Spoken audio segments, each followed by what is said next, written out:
짧은 침묵. 안녕하세요, 여러분. 혹시 이런 질문 받아보신 적 있으세요? 종교적인 의무를 다하는 것, 그리고 다른 사람과의 관계. 이 둘 중에 뭐가 더 중요할까요? 꽤 어려운 질문이죠? 오늘은 예수님께서 바로 이 질문에 대해 주신 아주 놀랍고도 명쾌한 답변, 바로 화해에 대한 가르침을 함께 나눠보려고 합니다. 종교적인 행위보다도 인간관계의 회복을 먼저 생각하셨던 그 깊은 뜻을 한번 따라가 볼까요? 자, 그럼 오늘 이야기의 가장 핵심적인 질문부터 한번 던져볼게요. 우리가 흔히 생각하는 의롭다는 것 있잖아요. 과연 하느님께서 보시는 진짜 의로움과 똑같을까요? 예수님께서요, 당시 사람들한테는 정말 꽤나 충격적이었을 말씀을 딱 던지세요. 바로 이 말씀인데요. 너희의 의로움이 율법학자들과 바리사이들의 의로움을 능가하지 않으면 결코 하늘나라에 들어가지 못할 것이다. 아니, 그 시대의 가장 모범생으로 또 존경받던 사람들이 바로 이 율법학자들이랑 바리사이들이었는데 그들보다 더 나아야 한다니 이게 도대체 무슨 뜻일까요? 맞아요. 겉으로 보이는 규칙만 잘 지키는 것, 그 이상을 요구하고 계신 거죠. 당시 종교 지도자들은요, 지금으로 치면 거의 완벽주의자에 가까웠어요. 수백 개가 넘는 율법 조항들을 정말 철저하게 지키는 것, 이게 바로 신앙의 핵심이라고 굳게 믿었죠. 예를 들면, 나는 살인을 저지르지 않았으니까 이 계명은 완벽하게 지켰어. 이렇게 생각하면서 스스로를 굉장히 의롭다고 여겼던 거예요. 그런데 예수님께서는 바로 그 생각의 허점을 아주 날카롭게 파고드십니다. 자, 이제 예수님 가르침의 진짜 핵심으로 한번 들어가 볼게요. 예수님은 살인이라는 눈에 보이는 행동, 그 너머를 보라고 하세요. 바로 그 행동의 뿌리가 되는 우리 마음의 문제에 대해서 말씀하시는 거죠. 지금 보시는 표를 보면 그 차이가 정말 한눈에 들어오죠. 왼쪽은 옛 가르침이에요. 살인이라는 행동 자체를 금지하는 데 초점이 맞춰져 있어요. 그런데 오른쪽, 예수님의 가르침을 보세요.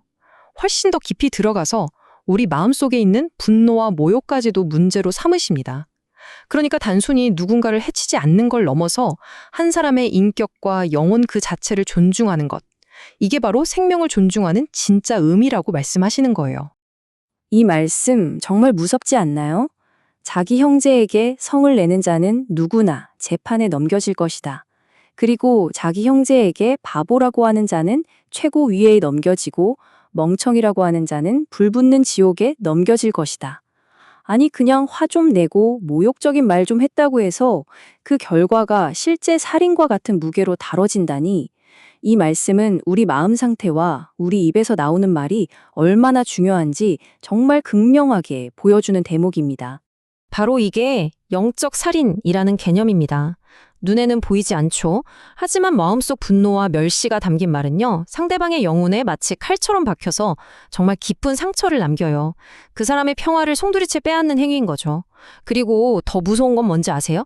결국 그 칼날이 우리 자신에게 돌아와서 우리 마음을 더럽히고 우리를 하느님으로부터 점점 더 멀어지게 만든다는 사실이에요.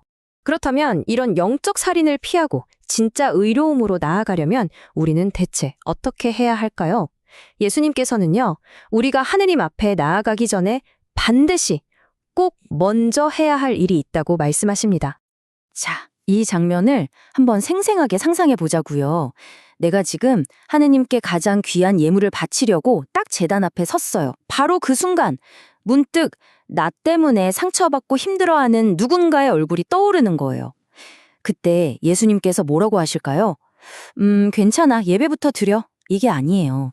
예물을 거기 제단 앞에 놓아두고 물러가 먼저 그 형제와 화해하여라. 와, 이건 정말 강력한 메시지죠. 그 어떤 종교적인 행위보다도 깨진 관계를 회복하는 게 비교할 수 없을 만큼 더 시급하고 중요하다는 겁니다. 이 과정을 단계별로 보면요, 화해가 그냥 마음만 먹는 게 아니라 얼마나 구체적이고 적극적인 행동인지 알 수 있어요.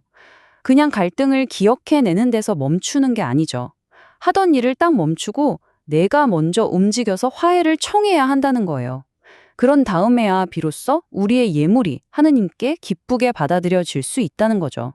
결국 핵심은 이겁니다. 이웃과의 관계가 깨져 있으면 하느님과 우리의 관계 역시 온전할 수가 없다는 거예요.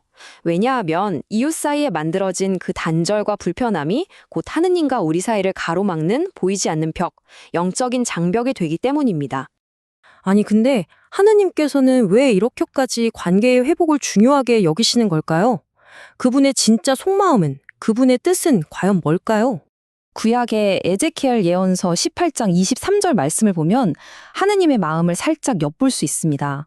내가 정말 기뻐하는 것이 악인의 죽음이겠느냐?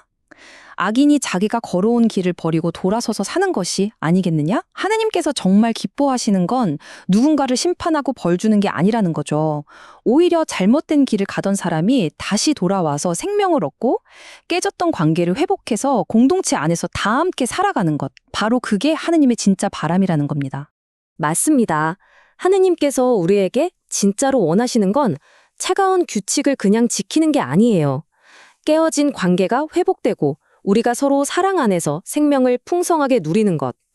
사람을 나누고 가르는 게 아니라 다 함께 어울려서 행복하게 지내는 것. 이게 바로 하느님 나라의 진짜 모습이라는 거죠. 자, 그럼 이제 거의 다 왔습니다. 마지막으로 이 놀라운 가르침을 우리 삶에 어떻게 적용할 수 있을지, 화해와 사랑의 길을 걷기 위한 구체적인 방법들을 한번 정리해 볼게요. 우리가 사랑을 실천하기 위해서 몇 가지만 기억하면 좋을 것 같아요. 첫째, 내가 먼저 얼마나 큰 용서를 받은 죄인인지를 기억하는 거예요. 그 기억이 다른 사람을 용서할 수 있는 힘을 주거든요. 둘째, 마음속에 자리 잡은 미움과 분노의 뿌리를 과감하게 뽑아내는 겁니다. 셋째, 내 마음에 좀 안 드는 사람이라도 그 사람 역시 하느님의 소중한 존재라는 걸 인정하고 품어주려는 노력이 필요해요. 넷째, 막 화가 치밀어 오를 때 있잖아요. 그때 그 감정을 그대로 터뜨리기보다는 하느님께 봉헌하면서 제 마음을 깨끗하게 해달라고 청하는 거죠. 그리고 마지막으로 사람에게 상처 주는 말이 아니라 사람을 살리고 세워주는 그런 긍정적이고 평화로운 언어를 쓰려고 노력하는 겁니다. 결국 참된 의로움이라는 건 율법 조항들을 하나하나 완벽하게 지키는 게 아니었어요.